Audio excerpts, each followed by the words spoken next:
1 year Bible reading plan, 1 साल का Bible reading plan, एक વર્ષની બાઇબલ વાંચનની યોજના. yes. Matthew 17 chapter 14 verse to 18 chapter 1 to 14 verse. Exodus 8 chapter 9 chapter. मत्ती रचित सुसमाचार 17 अध्याय का 14 वचन से 18 वचन से 14 वचन से 18 अध्याय 1 वचन से 14 वचन तक, और निर्गमन की पुस्तक 8 अध्याय 9 अध्याय. માથીની લખેલી સુવાર્તા 17મો અધ્યાય 14 થી લઈને 18 કલમ સુધી અને 14 वचन से 18 अध्याय के 1 वचन से 14 वचन तक, અને 18મો અધ્યાય 1 થી લઈને 14 કલમ, અને નિર્ગમન 8મો અધ્યાય અને 9મો અધ્યાય. इंग्लिश में हम पढ़ेंगे किंग्स जेम्स वर्जन में से, हिंदी में पढ़ेंगे BSI बाइबल में से. અંગ્રેજીની અંદર આપણે વાંચીશું કિંગ જેમ્સ વર્ઝનમાંથી, હિન્દીની અંદર BSI બાઇબલમાંથી અને ગુજરાતીની અંદર BSI બાઇબલમાંથી આપણે વાંચીશું. हम पढ़ेंगे मैथ्यू 17 चैप्टर 14 वर्स से शुरू करेंगे. આપણે માથીની લખેલી સુવાર્તા 17મો અધ્યાય 14મી કલમથી આપણે વાંચવાનું શરૂ કરીશું. Ribanti khamba oshkar kasse kabur rokota namakasi hantuko burokota namakasi andura ridan ikumbo oshkar kasse kabur rokatkin bahlarbaha akasi kumbo oshkar kasi andura. धन्यवाद करते हैं परमेश्वर पिता. ધન્યવાદ કરીએ છીએ પરમેશ્વર પિતા. हमें वचन से प्यार करा, વચનને પ્રેમ કરતા શીખવું, અને हमारे अंदर परमेश्वर तेरा वचन प्रकाशन के साथ भरपूर हो जाए. અને તમારા વચનનું પ્રેક્ટિકલથી અમારું જીવન ભરપૂર થઈ જાય, जिसके कारण अधोलोक के फाटक हमारे ऊपर प्रबल नहीं रह पाएंगे, જેના કારણે હાદેસના ફાટકો અમારા ઉપર પ્રબળ નહીં રહી શકે. और जो स्वर्ग के राज्य की कुंजियां है हम काम में ला सकेंगे. જે સ્વર્ગની રાજ્યની કુંજીઓ છે તેને અમે યુઝ કરી શકીશું. और जो हमें बांधना चाहिए और स्वर्ग में बंधेगा, जो पृथ्वी पर खोलना चाहिए स्वर्ग में खुलेगा, हम उसमें ज्ञानी हो जाए. જે અમારે બાંધવું જોઈએ જે સ્વર્ગની અંદર બંધાશે, જે અમારે ખોલવું જોઈએ જે સ્વર્ગની અંદર ખુલશે, તે અમે કરી શકીશું. हमें सर्प के समान चतुर बनना है, અમારે સાપની જેમ ચતુર બનવાનું છે, और कबूतर के समान निष्कलंक और निरुपद्रवी बनना है. અને કબૂતરની જેમ સાલસ બનવાનું છે. हमारे जीभ को हम वचन की तलवार बनाना है, અને અમારી જીભને વચનની તલવાર બનાવવાની છે. आत्मा की तलवार बनाना है, આત્માની તલવાર બનાવવાની છે. और वचन से हमारे मन नए होने हैं, અને વચન દ્વારા અમારું મન નવું થવાનું છે. और वचन हमारे चरित्र को बनाए रखना है. અને વચન દ્વારા અમારા ચારિત્રને બનાવી રાખવાનું છે. और जब इसी वचन को हम लोगों को सुनाएंगे तब सामर्थ्य के द्वारा उनका उद्धार होना है. અને જ્યારે અમે આ વચન લોકોને સંભળાવીશું ત્યારે સામર્થ્ય દ્વારા એઓનું જીવન બદલાવાનું છે. अगर वचन से हम आगे नहीं जाएंगे, અને જ્યારે અમે વચન દ્વારા આગળ નહીં જઈશું तो हम आपके काम कर नहीं पाएंगे. ત્યારે અમે તમારું કામ અમે કરી શકીશું નહીં. इसीलिए परमेश्वर की आत्मा એટલા માટે પરમેશ્વરની આત્મા हमको तेरे वचन से भर दे, તમારા વચનો દ્વારા અમને ભરી દો, हमें सिखा, અમને શીખવો, और हमारे स्वतंत्रता जो सच्चाई में से आता है वो हमें लेकर आ. અને જે આઝાદી જે વચન દ્વારા મળે છે તેની અંદર અમને લઈને આવો. जो वचन को प्रेम करता है वो प्रभु यीशु को प्रेम करता है. અને જે વચનને પ્રેમ કરે છે એ તો પ્રભુ ઈશુને પ્રેમ કરે છે. हमें वचन के आज्ञा पालन में लेकर आ અમને વચનના આજ્ઞા પાલનની અંદર લઈને આવો और प्रभु का प्रेम हम में साबित कर. અને પ્રભુના પ્રેમને અમારી અંદર સાબિત કરો. इसीलिए मांगते हैं, એટલા માટે જ અમે માંગીએ છીએ वचन से हमें प्रेम करा. વચનને અમને પ્રેમ કરતા શીખવો. वचन से हमारा कमर बंध बना. વચનને અમારો કમરબંધ બનાવો. वचन हमारे विश्वास की ढाल बनने दे. વચનને અમારી વિશ્વાસની ઢાલ બનવા દો. वचन हमारा झिलम और उद्धार का टोप बनने दे. વચનને અમારી ઝીલમ અને અમારો માથાનો ટોપ બનવા દો. नासरी यीशु मसीह के नाम में विनती करते हैं, પ્રભુ ઈસુ નાઝરેના નામથી માંગીએ છીએ. सुन और कबूल कर पिता. आमीन आमीन आमीन. સાંભળો અને કબૂલ કરો પિતા. આમેન. ओके आमीन. આમેન. बोलो આમેન. और एक बार आमीन. આમેન. ओके. पतरस को कितनी बार बोला था? क्या तुम 3 मुझसे बार. प्रेम करता है? हाँ. सचमुच करता है? हाँ. क्या तुम मुझसे प्रेम करता है? हाँ. आमीन आमीन આમેન. आमीन. ओके.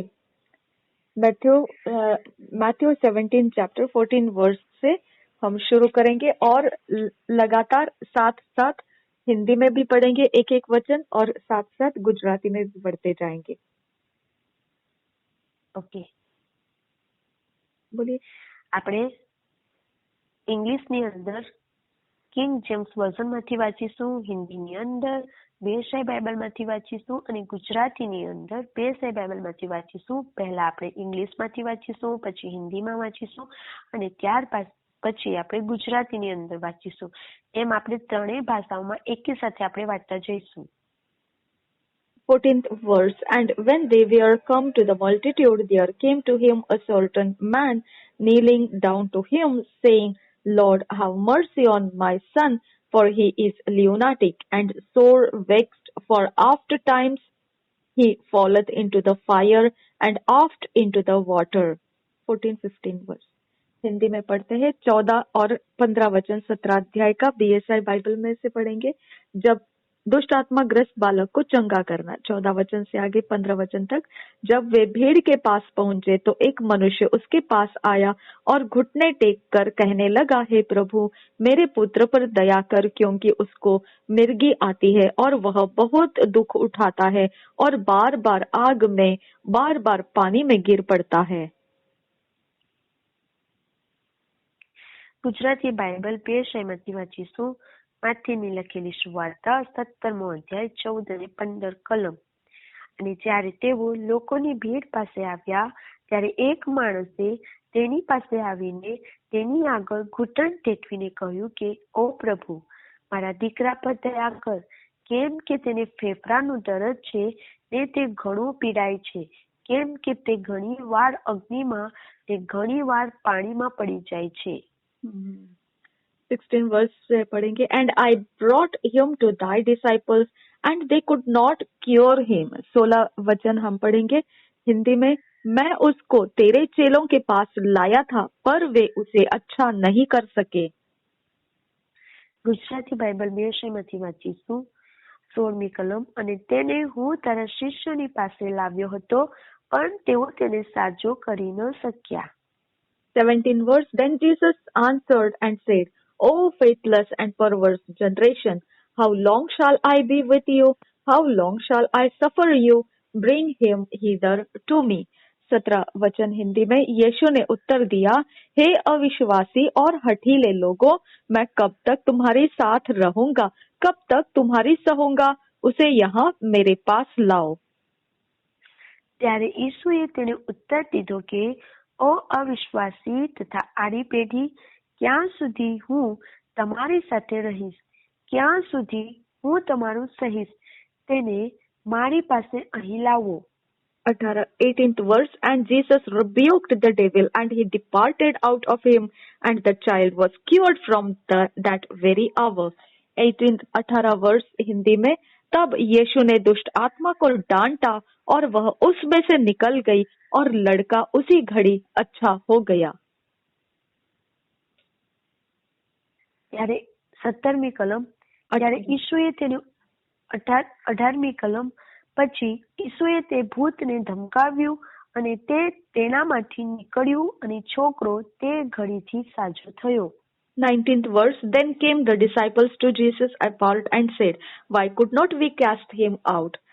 19 वचन. तब चेलों ने एकांत में यीशु के पास आकर कहा, हम उसे क्यों नहीं निकाल सके? 19મા કલમથી આપણે વાંચીશું. ત્યારે શિષ્યોએ એકાંતમાં ઈસુની પાસે આવીને કહ્યું કે અમે તેને કેમ કાઢી ન શક્યા.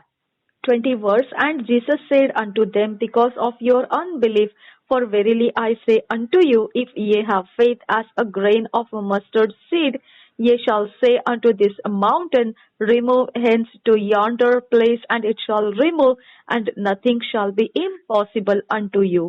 यही वचन 20 वचन हम हिंदी में पढ़ेंगे.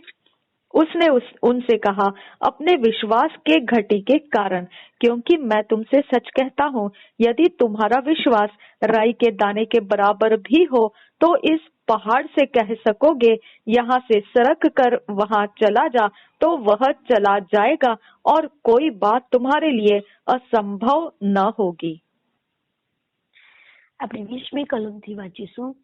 ત્યારે તેણે તેઓને કહ્યું કે તમારા અવિશ્વાસને લીધે, કેમ કે હું તમને ખચિત કહું છું કે તમને રાઈના દાણા જેટલો વિશ્વાસ હોય તો તમે આ પહાડને કહેશો કે તું અહીંથી ત્યાં ખસી જા, ને તે ખસી જશે, અને તમને કંઈ અશક્ય થશે નહીં.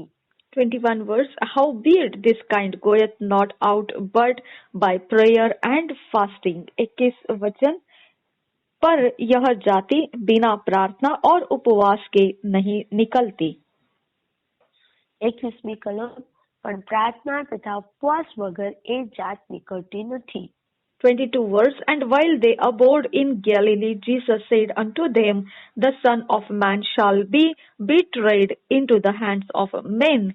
22 verse. 22 वचन यहाँ ऐसा है, अपनी मृत्यु के विषय यीशु की पुनः भविष्यवाणी. जब वे गलील में थे तो यीशु ने उनसे कहा, मनुष्य का पुत्र मनुष्यों के हाथ में पकड़वाया जाएगा. 22મી કલમ. અને તેઓ ગાલિલમાં રહેતા હતા ત્યારે ઈસુએ તેઓને કહ્યું કે માણસનો દીકરો માણસોના હાથમાં સોંપાશે. 23 verse. And they shall kill him, and the third day he shall be raised again. And they were exceeding sorry. 23 वचन. 23 वर्ष पढ़ा हमने. 23 वचन. वे उसे मार डालेंगे और वह तीसरे दिन जी उठेगा. इस पर वे बहुत उदास हुए. અને તેઓ તેને મારી નાખશે, ને ત્રીજે દહાડે તે પાછો ઉઠશે, ને ત્યારે તેઓ બહુ દિલગીર થયા. 24 verse. And when they were come to Capernaum, that they that received tribute money came to Peter and said, Doth not your master pay tribute? 24 वचन.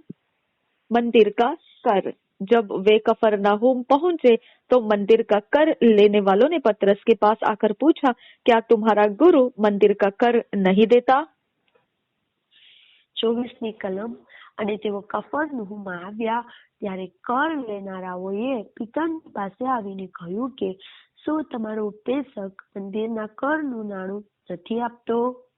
25 verse. He said, Yes.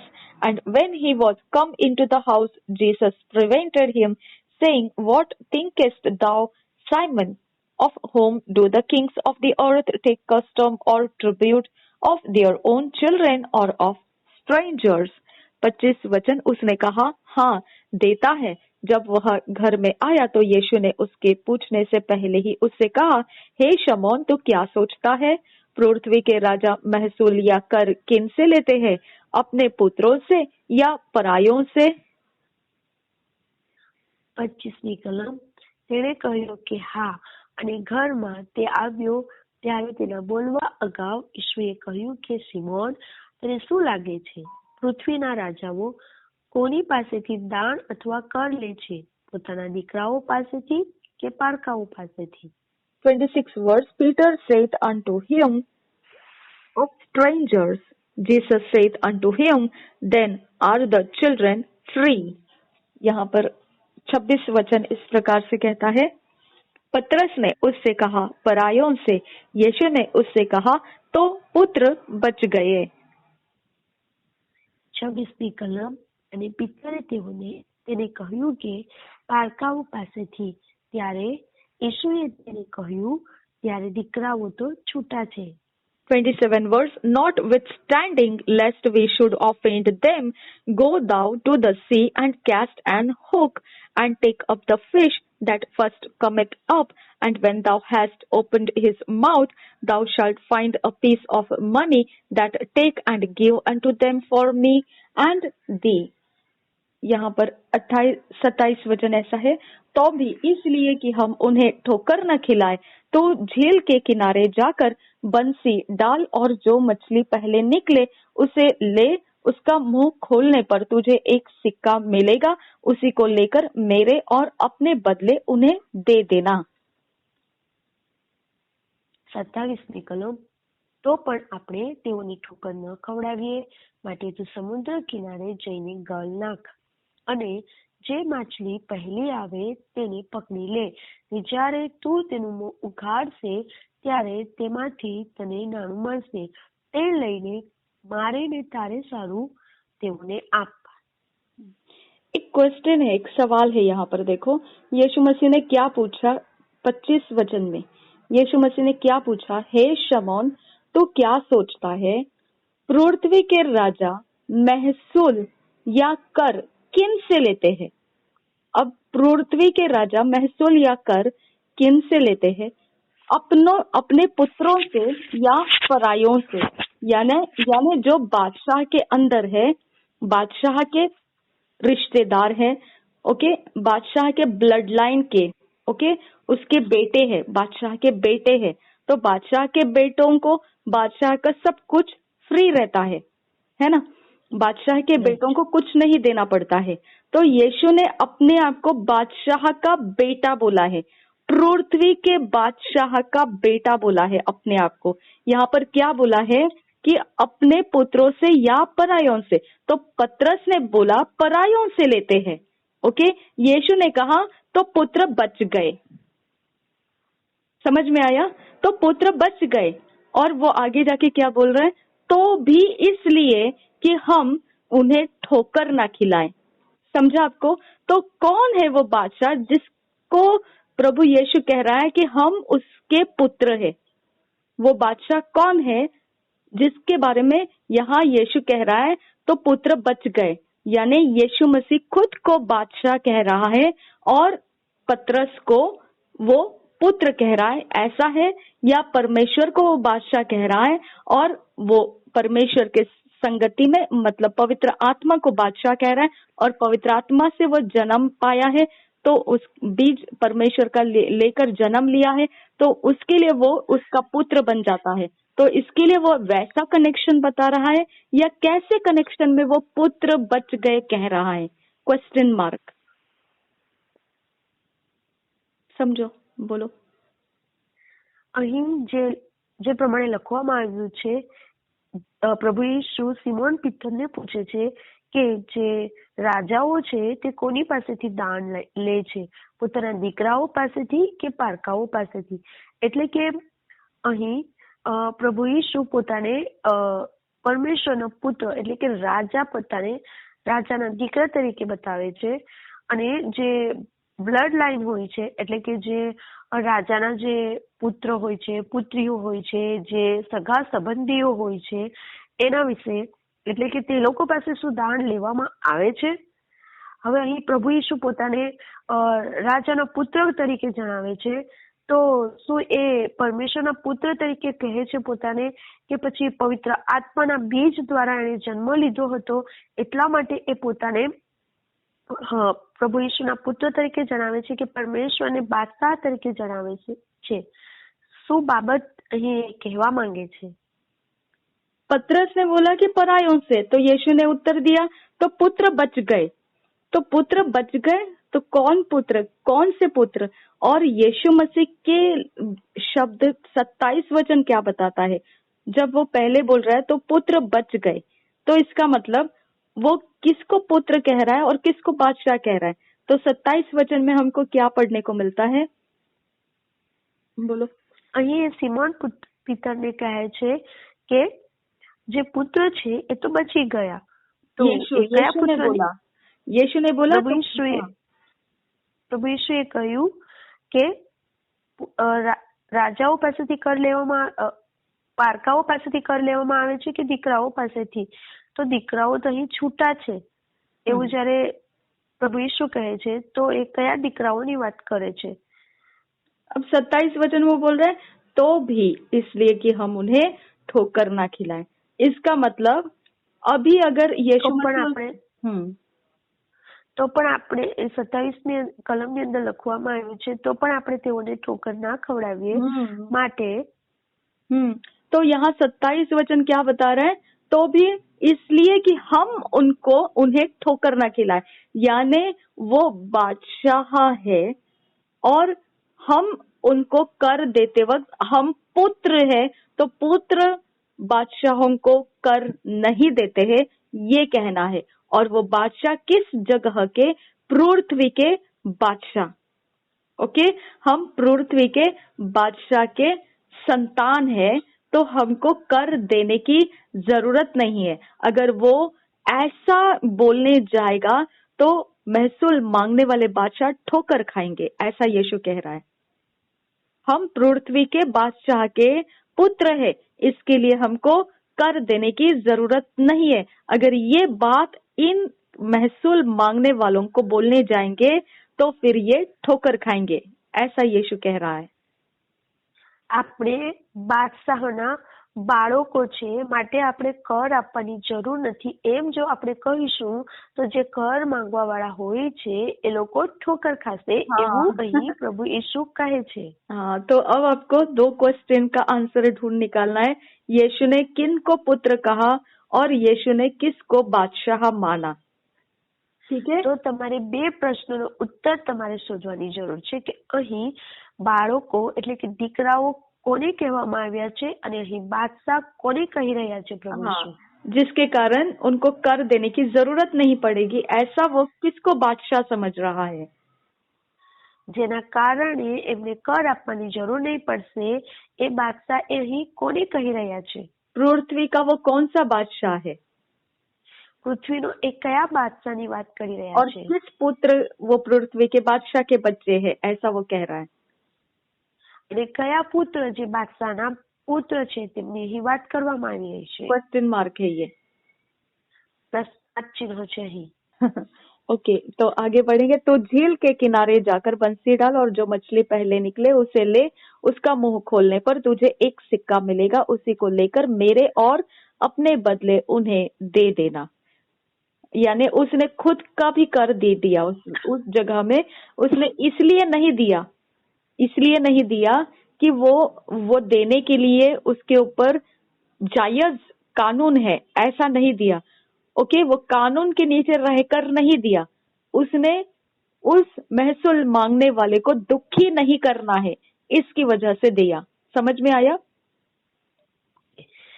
27મી કલમની અંદર અહીં એક કર આપવા માટે ગળ નાખવા માટે પિતરને કહે છે અને એ કર આપે છે, પરંતુ એ એટલા માટે કર નથી આપવા માટે જણાવતા કે એમના પર એક કાનૂન છે કે એમણે એ આપવું પડે એટલા માટે આ નથી આપી રહ્યા, પણ એ જે કર માંગવા વાળા હોય છે એને એ દુઃખી કરવા નહીં માંગતા હતા એટલા માટે એ કર આપે છે. कायदे के हिसाब से यीशु कह रहा है कि हम पृथ्वी के बादशाह के पुत्र हैं, तो पृथ्वी के कर हम नहीं देते हैं. કાયદાના અનુસાર આપણે પૃથ્વીના બાદશાહના પુત્ર છે તો આપણે કર આપવાની જરૂર નથી એમ અહીં પ્રભુ ઈસુ જણાવે છે. लेकिन वो इस बात को उस बादशाहों को बोलने जाएगा तो वो बादशाह को अच्छा नहीं लगेगा. પરંતુ અગર તે જે કર માંગવા વાળા છે એઓને આ બાબત અગર કહેવામાં આવશે તો તેમને એ ठोकर रूप થશે, हाँ, इसके लिए यीशु ने, દેશે. हाँ, इसके लिए यीशु ने सिक्का दे दिया. એટલા માટે પ્રભુ ઈસુએ એ સિક્કા આપી દીધા. और वो भी सिक्का कहाँ से दिया उसने? અને એ પણ સિક્કો એ ક્યાંથી આપવામાં આવ્યો? झील के किनारे जा, बंसी डाल, मछली निकले, उसके मुंह खोल, सिक्का मिलेगा.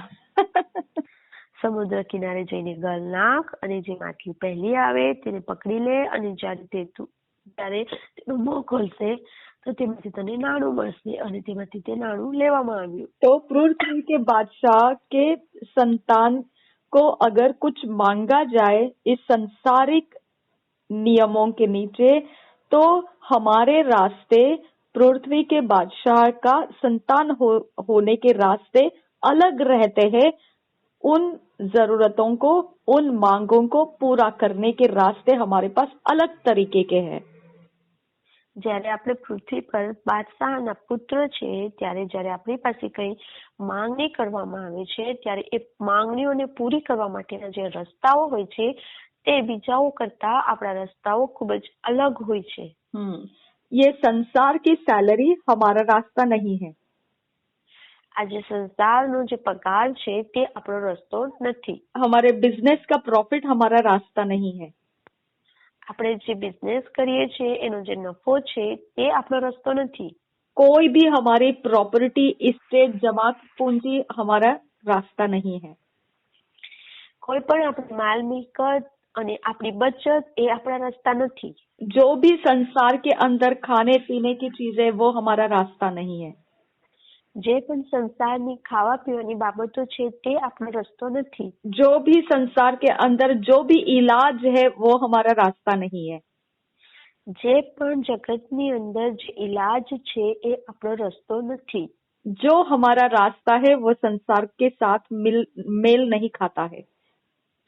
જે પણ આપણા રસ્તાઓ છે તે જગતની સાથે મેલ મિલાપ નથી. संसार बोलेगा बीमार हो गया तो डॉक्टर के पास जा. જગત આપણને કહેશે કે બીમાર થઈ ગયો તો ડોક્ટર પાસે દવાઈ લેવા માટે જા. हाँ, अगर संसार बोलेगा अगर पैसे नहीं है तो काम धंधा करने के लिए जा.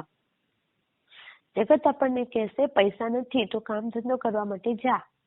संसार हम लोगों को बोलेगा अगर घर खरीदना है तो जमीन जायदाद के कागजात बना. જગત આપણને કહેશે અગર તારે ઘર ખરીદવું છે તો જમીન અને જાયદાદના કાગળ તું બનાવ. जगत संसार हमको उसके रास्ते दिखाता है लेकिन हमारे रास्ते वो नहीं है. જગત જે આપણને રસ્તા બતાવે છે તે આપણા રસ્તા નથી. हमारे रास्ते परमेश्वर का वचन है. આપણા જે રસ્તાઓ છે તે તો પરમેશ્વરના વચન છે. अगर वो वचन हमको नहीं मालूम पड़ेगा तो हमेशा हमको घटी रहेगी. આપણને તે વચનો અગર ખબર નહીં પડશે તો હંમેશા આપણે ઘટીની અંદર, કમીની અંદર ચાલીશું. परमेश्वर ने बोला कलसिया को मैं बनाऊंगा पत्थर के ऊपर. પ્રભુ ઈસુએ કહ્યું હું મંદિરને બાંધીશ પિત્તરની ઉપર. और अधोलोक के फाटक उस पर प्रबल नहीं होंगे. અને હાદેસના જે ગેટ છે તે એના પર પ્રબળ થશે નહીં. तो वो कलसिया है हम लोग. તો આપણે એ મંડળી છે. जो इस संसार के अंदर चलता है वो अधोलोक से चलता है. જે આ જગતની અંદર ચાલે છે તે હાદેસ દ્વારા ચાલે છે.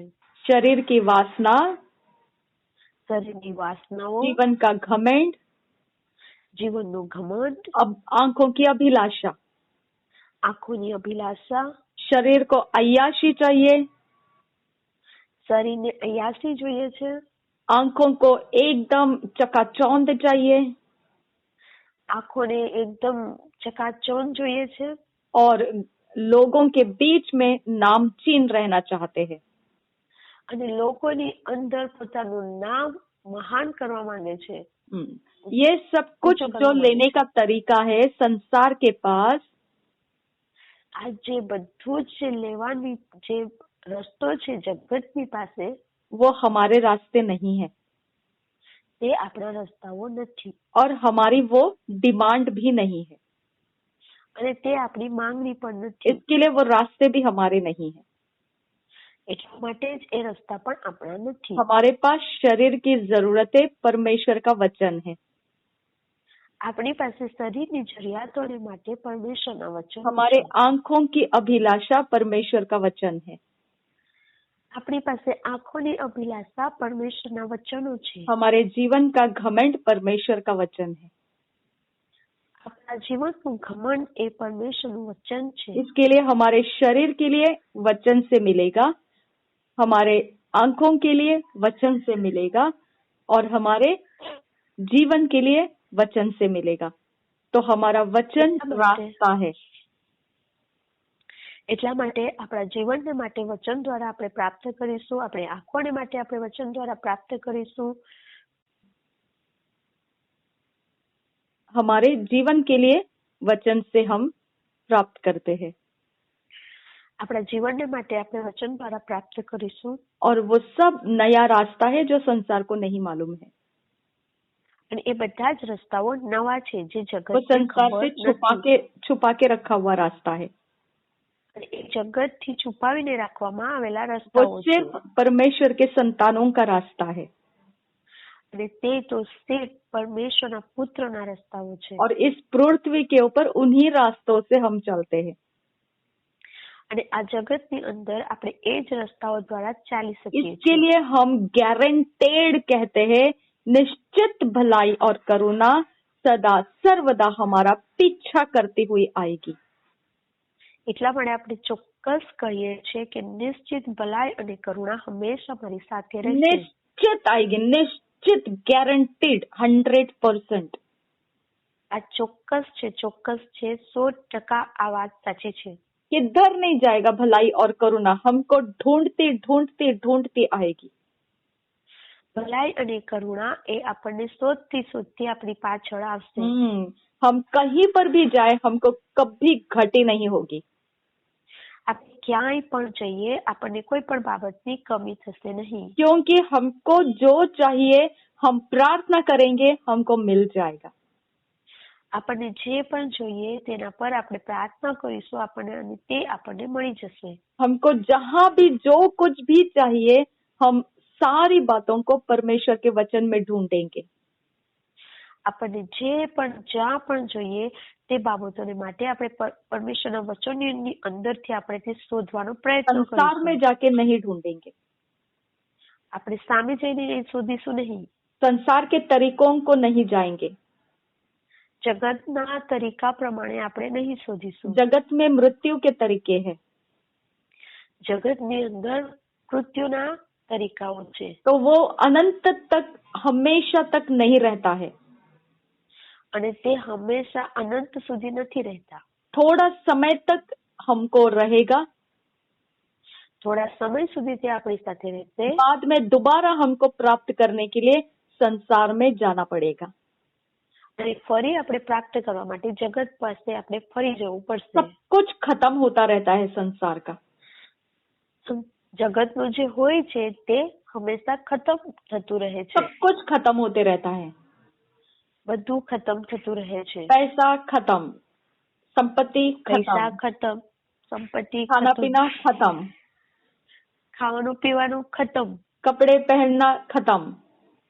કપડા પહેરવાનું ખતમ, सब जो भी संसार से आता है, नौकरी खत्म, बिजनेस खत्म, નોકરી salary ખતમ, બિઝનેસ ખતમ, પગાર ખતમ, सैलरी खत्म, પગાર ખતમ, रिश्ते खत्म, मैरिज खत्म, બંધો ખતમ, लोग મેરેજ खत्म. ખતમ.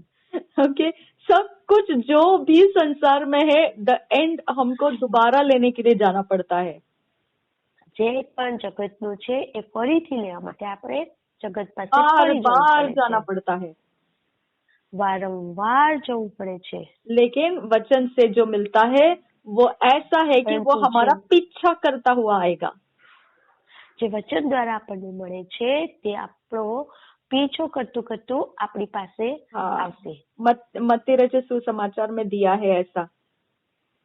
માથીની લખેલી સુવાર્તાની અંદર એ આપવામાં 6 આવ્યું છે. अध्याय में दिया है. 6 અધ્યાયની અંદર લખવામાં આવ્યું છે. पहले स्वर्ग के राज्य की और मेरे धार्मिकता की खोज कर, बाकी सब पहले- कुछ तेरे जीवन में उंडेल दिया जाएगा। પહેલા તેના રાજ્યને પેલા और परमेश्वर के તમ धार्मिकता की खोज कर, स्वर्ग के પહેલા राज्य તમે की પહેલા તેના રાજ્યની ધાર્મિકતાને તમે શોધો, એટલે એ બતાવવાના પણ તમને આપવામાં આવશે. तो हमारे शरीर, हमारा आंखों का और हमारा जीवन का रास्ता जो है वो उसके डिमांड और उसके रास्ते संसार के साथ मिसमैचिंग है.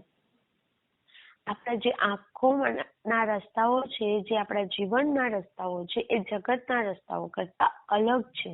हमारे पास डिमांड्स है, शरीर के लिए डिमांड्स है, आंखों के लिए डिमांड्स है, जीवन के लिए डिमांड्स है. આપણી પાસે આપણા જીવનને માટે, આપણા શરીરને માટે છે આપણી પાસે માંગણીઓ, लेकिन हमारे डिमांड्स अलग है, परंतु આપણી માંગણીઓ अलग છે और उसके रास्ते भी अलग है, અને તેના રસ્તાઓ પણ अलग છે. इसके लिए यीशु मसीह के जो रास्ते हैं वो हमको सीखना पड़ता है.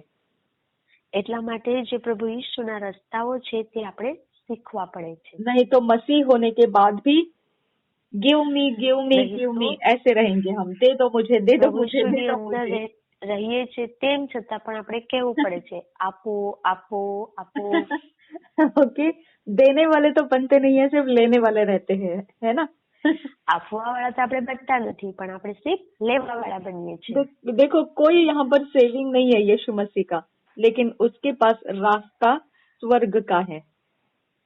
જુઓ, અહીં પ્રભુ ઈસુ પાસે કોઈ બચત નહીં હતી, પરંતુ એમના રસ્તાઓ સ્વર્ગીય હતા. उसके पास ये एक रास्ता था जो किसी को नहीं मालूम था.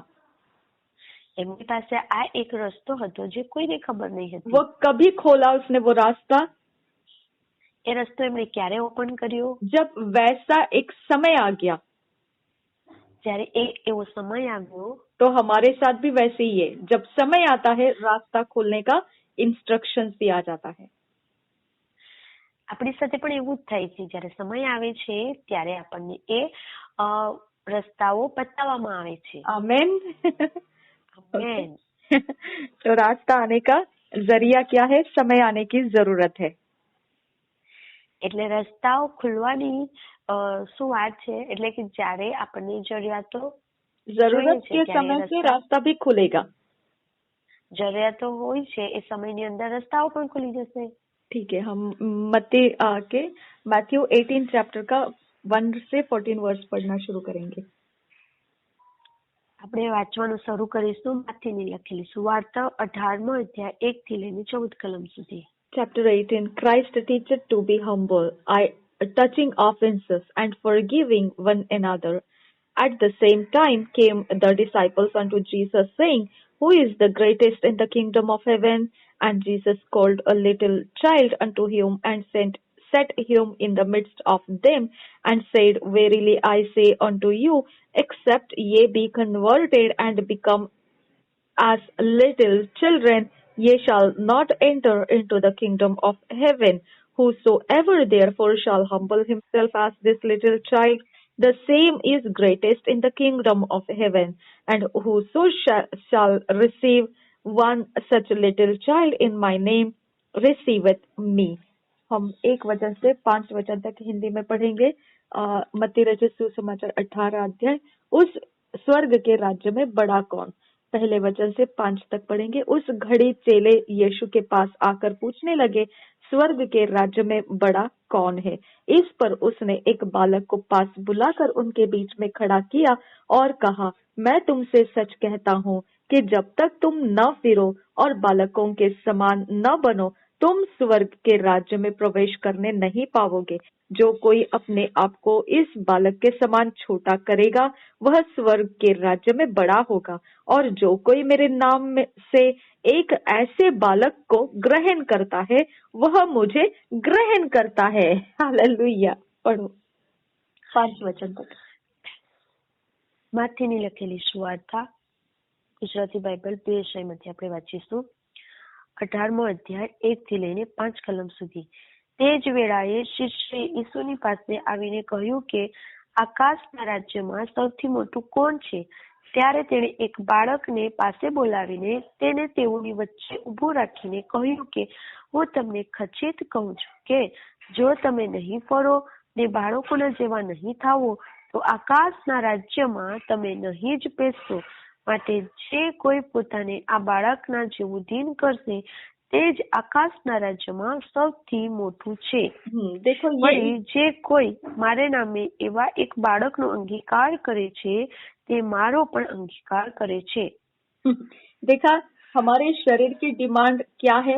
हाँ, हमको ऊंचा होना है, तो हमको स्वर्ग का रास्ता कौन सा है ऊंचा होने का? हमको यहाँ पे रास्ता बताया है. मैं तुमसे सच कहता हूँ कि जब तक तुम न फिरो और बालकों के समान न बनो, तुम स्वर्ग के राज्य में प्रवेश करने नहीं पाओगे. तो हमको सिर्फ पानी का डुबकी लगाकर बपतिस्मा लेना ऐसा ही नहीं है. हमको और एक काम यहाँ पर कैरेक्टर के अंदर सुधार लाना है. ओके, આપણે तीसरे આપણે वचन અહીં में શરીરની જે हमारे ઊંચાઈઓને रास्ते માટે अलग है, हमारे डिमांड अलग है. हमारी डिमांड क्या है? हमको स्वर्ग के राज्य में प्रवेश चाहिए. हमारी डिमांड क्या है? हमको स्वर्ग के राज्य में बड़ा होना है. ओके, हमारी डिमांड का हमारा रास्ता कौन सा है? तो हमको क्या बोला है? मन फिराओ. અહીં આપણી શરીરની જે ઊંચાઈની જે બાબતો છે, જે માંગણીઓ છે, તેના માટે અહીં શું લખવામાં આવ્યું છે?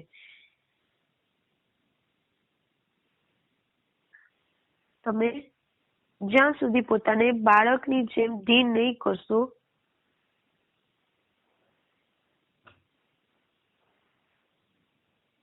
आगे बोलिए.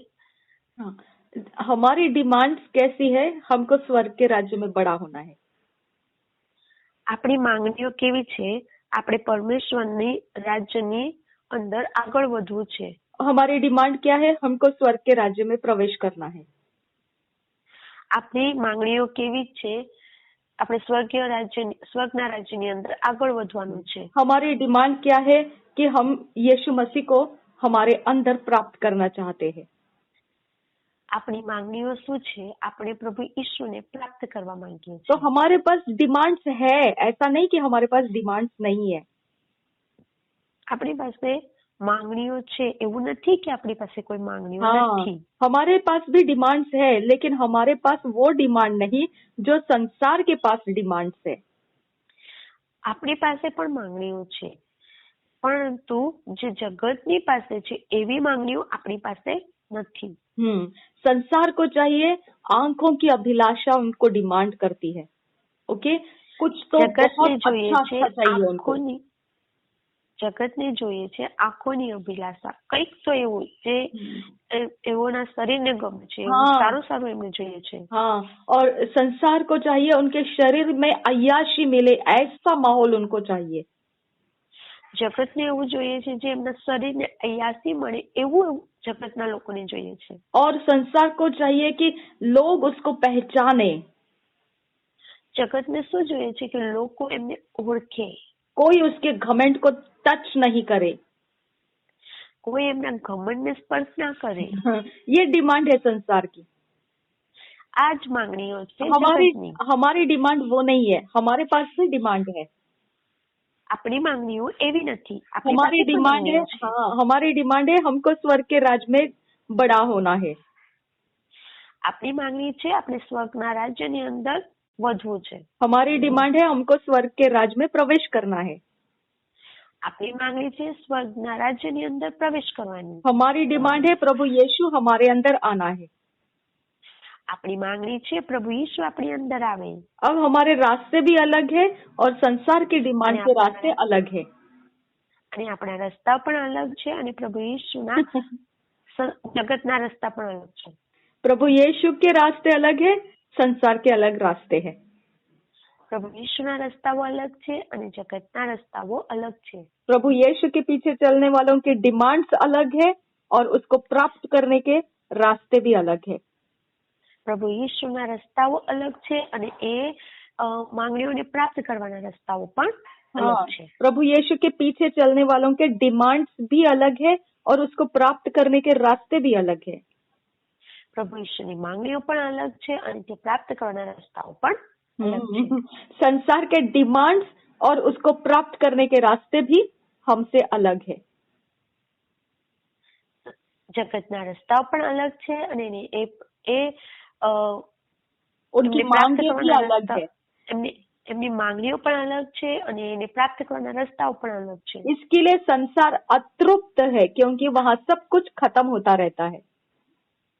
એટલા માટે જગત હંમેશા અતૃપ્ત હોય છે કારણ કે એની જે માંગણીઓ છે એ પૂરી खत्म होता रहता है, ખતમ થતી રહે છે। कुछ भी प्राप्त करो संसार के अंदर वो खत्म होता रहता है। કઈ પણ પ્રાપ્ત કરો તમે જગતની અંદરથી करोड़ों रुपये बैंक बैलेंस बनाओ, खत्म हो जाएगा। પૈસા, કપડા, બચત બનાવો બેંકની અંદર, બધું ખતમ થતું રહે છે। कुछ भी करो खत्म हो जाएगा। કઈ પણ કરો ખતમ થઈ જાય છે क्योंकि उसके पास मार्ग और उनकी डिमांड मृत्यु में चलाई जा रही है। કેમ કે જે જગતની માંગ છે તે તો મૃત્યુની અંદર ચલાવી રહી છે। उसके रास्ते भी मृत्यु में चलाए जा रहे हैं। અને એના જે રસ્તાઓ છે તે પણ મૃત્યુની અંદર ચલાવી રહ્યા मृत्यु છે। का मतलब ही बनता है खत्म हो जाना। અને મૃત્યુનો અર્થ જ એ થાય છે કે ખતમ થઈ જવું। लेकिन परमेश्वर जीवन देता है। પરંતુ જે પરમેશ્વર છે એ તો જીવન આપે છે। यानी हर चीज में वो जीवन देते रहता है। એટલે કે હરેક વસ્તુની અંદર એ જીવન આપે છે। वो बढ़ता ही रहता है, એ હંમેશા વધતું રહે वो છે। बहुगुणित होता रहता है। એ હંમેશા વધતું રહે છે। इसके लिए हम कभी भी मांगने वाले नहीं बनते, हम देने वाले बनते हैं। એટલા જ માટે આપણે માંગવા વાળા નથી બનતા પરંતુ આપણે આપવા વાળા બનીએ છીએ। क्योंकि हम कभी भी खत्म नहीं होते हैं। કેમ કે આપણે કદી ખતમ નથી થતા। क्योंकि जीवन बनाने वाला है, खत्म करने वाला नहीं, बढ़ाने वाला है। જીવન બનાવવા વાળું હોય છે, ખતમ કરવા વાળું નથી હોતું। मृत्यु खत्म करने वाला रहता है। મૃત્યુ એ તો ખતમ કરવા વાળું હોય इसलिए છે। संसार अतृप्त है क्योंकि सब खत्म हो जाता है।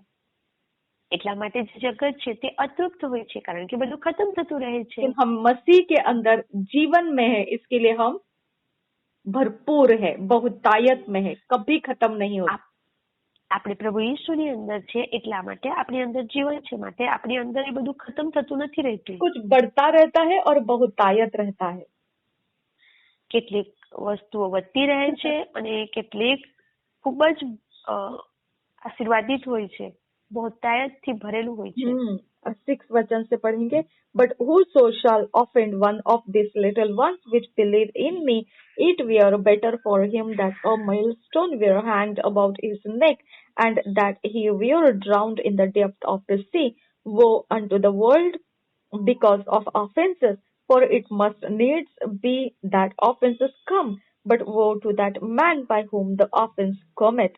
Wherefore, if thy hand or thy foot offend thee, cut them off and cast them from thee. It is better for thee to enter into life halt or maimed, rather than having 2 hands or 2 feet to be cast into everlasting fire. And if thine eye offend thee, pluck it out and cast it from thee. It is better for thee to enter into life with 1 eye, rather than having 2 eyes to be cast into hellfire. हम पढ़ेंगे 6, 7, 8, 9 वचन तक 18 अध्याय में से आगे बढ़ते जाएंगे।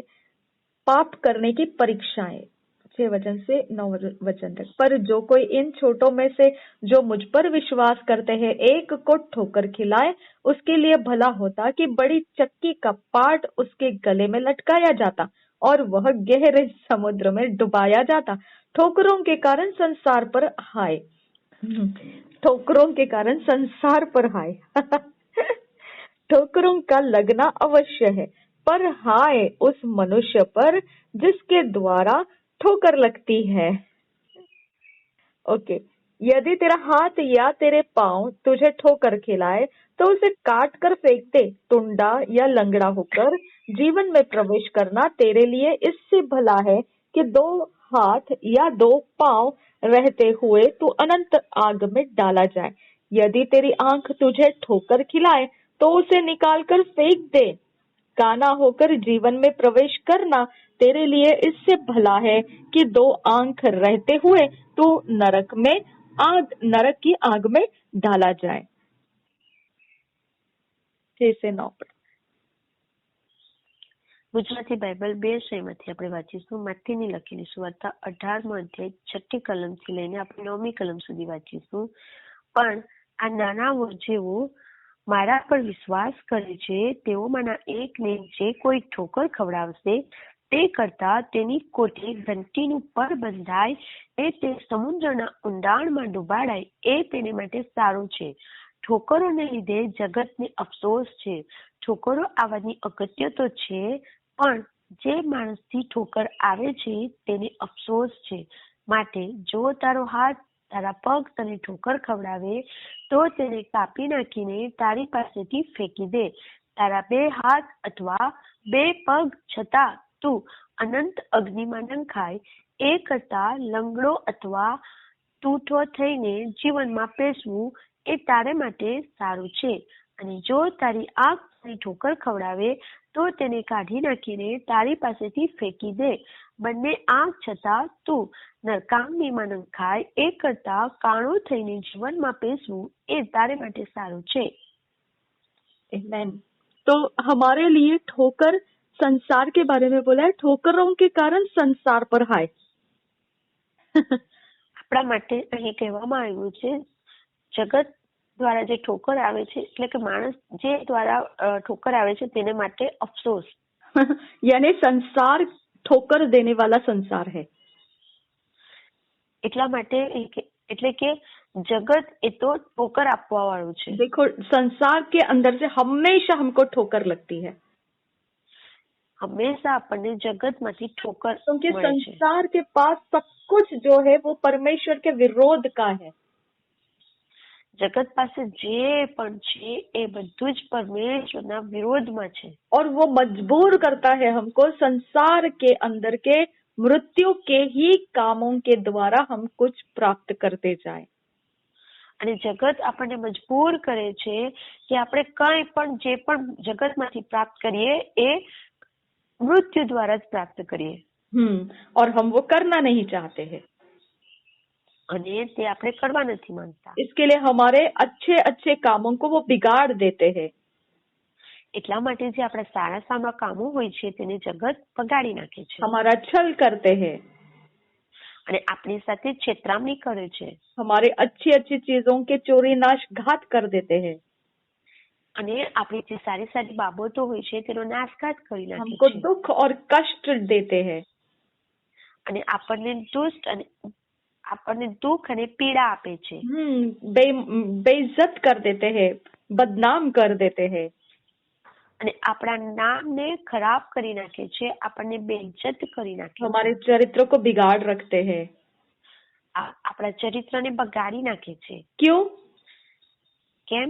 क्योंकि उनके रास्ते मृत्यु के रास्ते हम नहीं स्वीकारते हैं। કેમ કે આપણે તેઓના મૃત્યુના જે રસ્તાઓ છે તેને આપણે નથી સ્વીકારતા। इसके लिए यीशु मसीह कहता है कि जो ठोकर देता है उसको क्या करना चाहिए? पाट उसके गले में लटका के उसको गहरे समुद्र में डुबा देना चाहिए। એટલે વચન શું કહે છે? જે ઠોકર ખવડાવે છે તેને તો ઘંટીનું જે પડ હોય છે તેને બાંધીને તેને સમુદ્રની અંદર ડુબાડી દેવું એ સારું છે। ये संसार के बारे में बोला यीशु ने, આ સંસાર એટલે કે આ જગતને માટે પ્રભુ ઈશ્વરે કહ્યું क्योंकि संसार विश्वासियों को ठोकर लगाता है, અને જે જગત છે એ ઠોકર ખવડાવે છે, रास्ते कठिन कर देता है, જે રસ્તાઓ છે તે આપણા મુશ્કેલ કરી નાખે છે। जैसा दानियल को किया था नबूकदनेस्सर ने, જેવું દાનિયેલને કર્યું હતું નબૂકદનેસ્સરે। नबूकदनेस्सर तो बादशाह था, નબૂકદનેસ્સર તો રાજા હતા, उसको कोई प्रॉब्लम नहीं था दानियल से, शद्रक मेशक अबेदनेगो से, એને કોઈ મુશ્કેલી નહીં હતી શાદ્રક મેશક અને અબેદનગો, लेकिन उसके राज्य के लोग जो अधिकार में थे, અને જે એના રાજ્યના જે લોકો અધિકારી હતા वो जलन करते थे इनके सीधे रास्तों से, અને તેઓ જલન કરતા હતા, ઈર્ષા કરતા હતા, એના જે સીધા और वो રસ્તાઓ છે चाहते તેનાથી थे ऐसा कि ये लोग भी हमारी तरह गंदे कामों में शामिल हो जाए। અને તેઓ પણ એવું ઈચ્છતા હતા કે એવો પણ અમારા જેવા ગંદા રસ્તાઓને हाँ, અપનાવી લે, मृत्यु के रास्ते में शामिल हो जाए, મૃત્યુના રસ્તાઓની અંદર हेरा फेरी સામેલ के થઈ रास्ते જાય, में शामिल हो जाए। हेराफेरीના જે રસ્તાઓ હોય છે તેની અંદર સામેલ और થઈ अगर જાય। नहीं होंगे तो फिर उन्होंने जाकर नबूकदनेस्सर को बोला कि इनको बोल तेरी मूर्ति के सामने दंडवत लगाए, अगर नहीं लगाएंगे तो उनको पनिशमेंट कर दिया जाएगा। અને અગર નહીં કરશો તો એ લોકોને કહે કે આ જે મૂર્તિને પગે નહીં લાગશો તો તમને અગ્નિની ભઠ્ઠીની અંદર નાખી દેવામાં આવશે, તમને આ શિક્ષા કરવામાં આવશે। तो ऐसा वो ठोकर का समय लगाते हैं हमको, अगर हमने नहीं माना तो हमको पनिश करते हैं। આ રીતના આપણને જગત ઠોકર લગાવે છે કે જ્યારે આપણે એ લોકોની વાતો નથી માનતા તો આપણને શિક્ષા કરવામાં तो આવે। ऐसे ही संसार को परमेश्वर कहता है, यीशु कहता है कि गले में पाट बांधकर उनको समुद्र के गहरे में डुबा देना है। એવા જ લોકો માટે અહીં કહેવામાં આવ્યું છે કે એ લોકોના કોટે ઘંટીનું પડ બાંધીને એ લોકોને સમુદ્રની ઊંડાણની અંદર ડુબાડી દેવામાં આવે। लेकिन ठोकर का लगना अवश्य है। संसार की जिद हमारे ऊपर रहती है, वो यीशु मसीह कहता है कि वो रहना अवश्य है। क्यों पता है? ठोकर लागवी जरूरी છે એમ પ્રભુ ઈસુ કહે છે। કારણ શું છે? हाँ, क्योंकि इससे पता चलता है कि हम संसार के नहीं है और संसार हमारा नहीं है। એના દ્વારા આપણને ખબર પડે છે કે આપણે જગતના નથી। हम संसार के नहीं है और संसार हमारा नहीं है। આપણે જગતના નથી અને જગત આપણું નથી। इसके लिए ठोकर रहना जरूरी है। એટલા માટે જે ઠોકર હોય છે તે લાગવી જરૂરી છે, ताकि दूध का दूध पानी का पानी अलग रहे। કે જેથી કરીને દૂધનું દૂધ અને પાણીનું પાણી अलग रहे, मिक्सचर नहीं बने। ओके, मिक्स नहीं થાય। इसके लिए हम मसीह है, तब हमारे चुनाव अलग रहते हैं, संसार अलग चलता है, हम अलग चलते हैं। જ્યારે આપણે પ્રભુ ઈશ્વરની અંદર છે આપણા રસ્તાઓ અલગ હોય છે અને જગતના રસ્તાઓ અલગ હોય છે। 8 वचन से आगे हम पढ़ेंगे, 8 वर्ष से आगे पढ़ेंगे। Wherefore if thy hand or thy foot offend thee, cut them off and 9 वचन तक 10 take heed that ye despise not one of these little ones, for I say unto you that in heaven their angels do always behold the face of my Father which is in heaven. For the Son of Man is come to save that which was lost. How think ye, if a man have 100 sheep, and one of them be gone astray, doeth he not leave the 99 goeth into the mountains and seeketh that which is gone astray? And if so be that he find it, verily I say unto you, he rejoiceth more of that sheep than of the 99 which were not astray. Even so it is not the will of your Father which is in heaven that one of these little ones should perish. हम हिंदी में इसको पढ़ेंगे 10 वचन से 14 वचन तक। खोई हुई भेड़ का दृष्टांत 10 वचन से। देखो, तुम इन छोटों में से किसी को तुच्छ न जानना, क्योंकि मैं तुमसे कहता हूँ कि स्वर्ग में उनके दूत मेरे स्वर्गीय पिता का मुंह सदा देखते हैं, क्योंकि मनुष्य का पुत्र खोए हुओं को बचाने आया है। तुम क्या सोचते हो, यदि किसी मनुष्य की 100 भेड़ें हो और उनमें से एक भटक जाए, तो क्या वह 99 को छोड़कर और पहाड़ों पर जाकर उस भटकी हुई को न ढूंढेगा? और यदि ऐसा हो कि उसे पाए, तो मैं तुमसे सच कहता हूँ कि वह उन 99 भेड़ों के लिए जो भटकी नहीं थी इतना आनंद नहीं करेगा जितना कि इस भेड़ के लिए करेगा। ऐसा ही तुम्हारे पिता की जो स्वर्ग में है यह इच्छा नहीं कि इन छोटों में से एक भी नष्ट हो। Hallelujah, hallelujah. આપણે ગુજરાતી બાઇબલ 2 શ્રેણીમાંથી વાંચીશું. માથીની લખેલી સુવાર્તા 18મો અધ્યાય 10મી કલમથી લઈને આગળ 14મી કલમ સુધી આપણે વાંચીશું. સાવધાન રહો કે આ નાનાઓમાંના એકને તમે ન વખોડો, કેમ કે હું તમને કહું છું કે આકાશમાં તેઓના દૂત મારા આકાશમાંના બાપનું મોં સદા જુએ છે. કેમ કે જે ખોવાયેલું તેને બચાવવાને માણસનો દીકરો આવ્યો છે. તમે શું ધારો છો? જો કોઈ માણસની પાસે 100 ઘેટાં હોય ને તેમાંથી એક ભૂલું પડે તો શું 99 ને મૂકીને તે ભૂલા પડેલાને શોધવા તે પહાડ પર જતો નથી?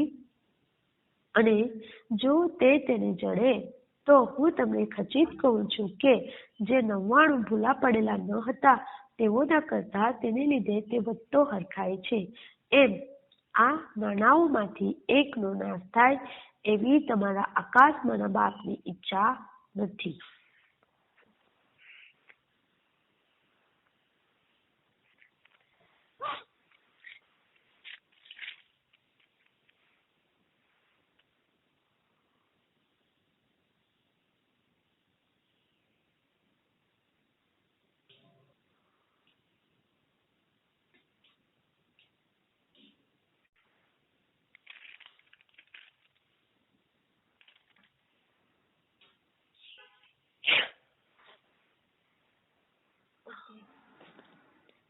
Thank you Jesus.